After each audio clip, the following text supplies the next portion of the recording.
So, I'd like everyone to think, open your minds and open your hearts, and imagine a world without vaccines.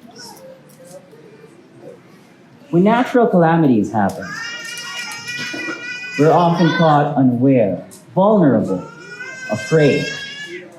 In April of this year, we experienced a 6.1 magnitude earthquake.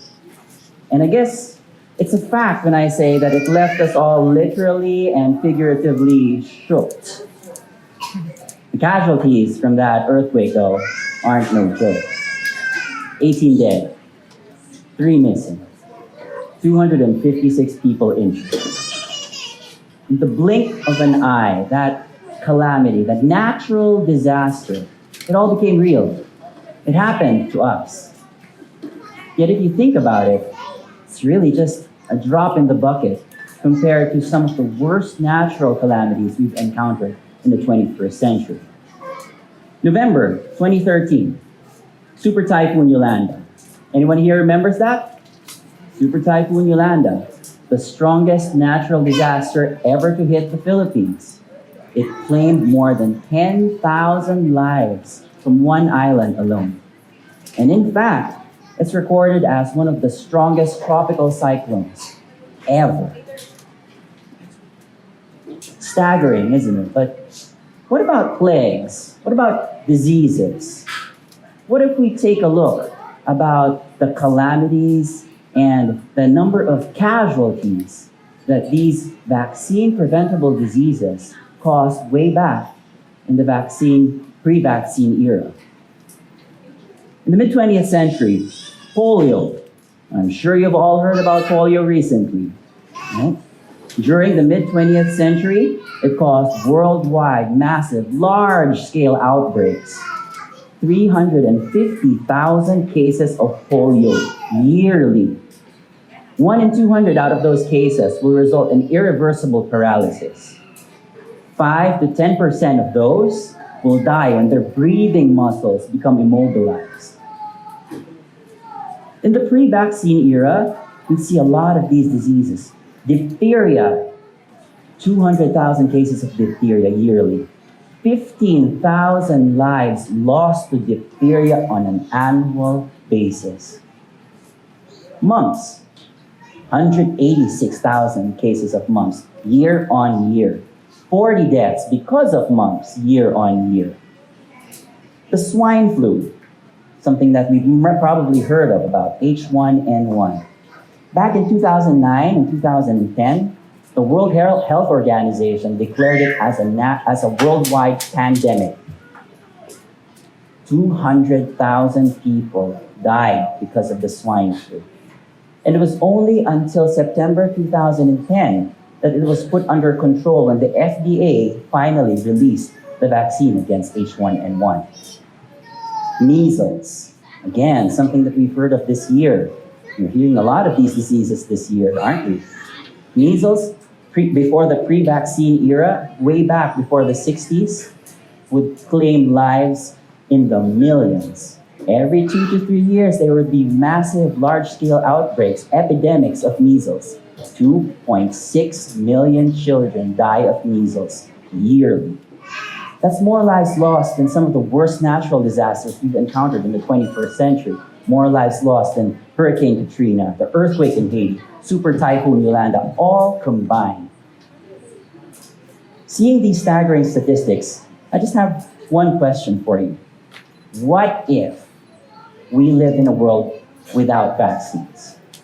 2019 without vaccines, what would that world be like?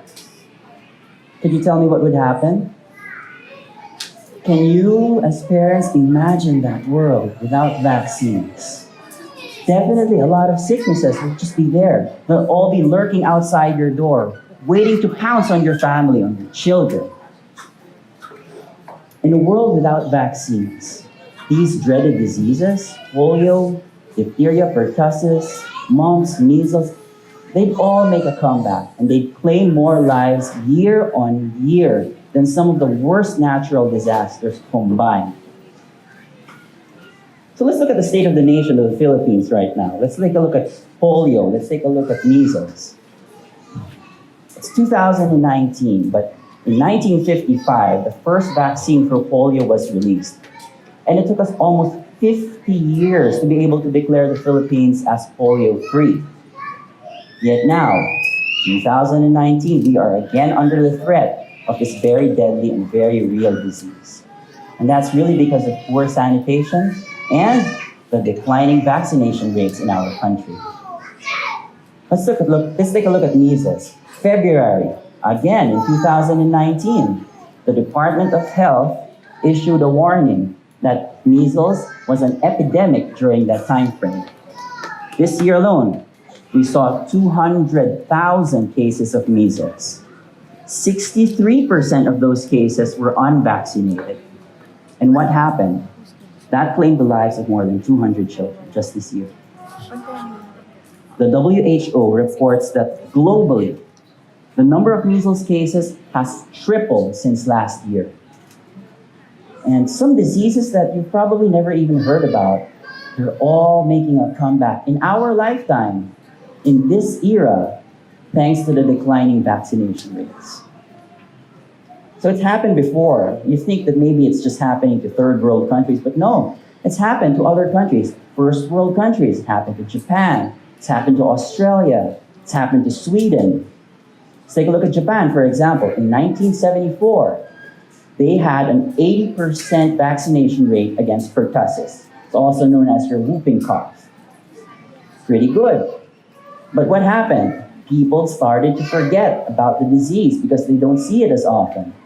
So vaccination rates started to go down year on year. And in just the span of 5 years, that vaccination rate from 80% went all the way down to 10%. You can just imagine what would happen next. From less than 400 cases of pertussis on an annual basis, it ballooned all the way up to 13,000 cases in just 1 year.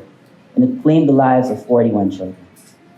It was only until that vaccination, the routine vaccination against pertussis, that was the only time that they were again able to control that dreaded disease.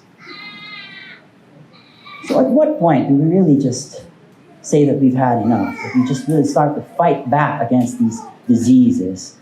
When will we stop allowing ourselves, our community, our family, our children from being bullied by all these vicious microbes?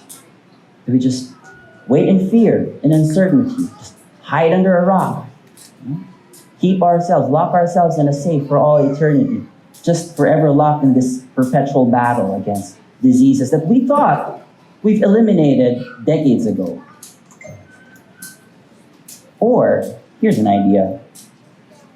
What if we take a stand? What if we take a stand by becoming vaccine advocates, responsible citizens, responsible parents that really just share the importance about the information of vaccination? What can we do, really, to be able to spread the safety and the importance of vaccination and about the diseases that they prevent? What can we do to be able to finally eradicate these infectious diseases? And one answer to that is really just understanding and spreading the information about what we call herd immunity. So herd immunity, I don't know if you've heard about this. Anyone heard about herd immunity? Yes, very good. All right, so herd immunity is also known as your community immunity.